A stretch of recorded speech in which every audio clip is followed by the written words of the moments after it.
Hello, welcome to Jenny's Food. Here's Ken yelling again. Hello, welcome to Jenny's Food Network. For my lunch today, here's baby Ken. Hi, baby Ken. Hi. Here's Keo. Ken has scratched his face. Owie. Okay, so here I have. You quiet down.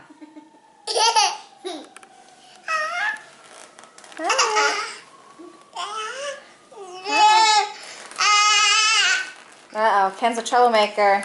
All right, here we have, Ken, no. Here's my lunch today. The ribs, leftover ribs. I cut the bone out because the bone is just in the way.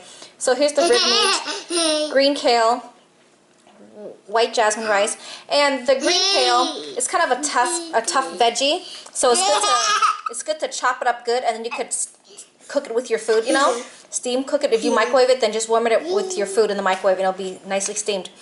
Here's my favorite yummy homemade egg roll sauce. Yummy, yummy. And here's my beautifully decorated veggie plate. It's got 2 whole tomatoes and some cilantro. Very delicious. Very good with my yummy sauce here. I made extra tomatoes prepared extra because Ken's always grabbing for the tomatoes. He loves tomatoes and strawberries. Alright, thanks for watching. And today is May 30th, 2014. My lunch for today. Mango. Thanks for watching.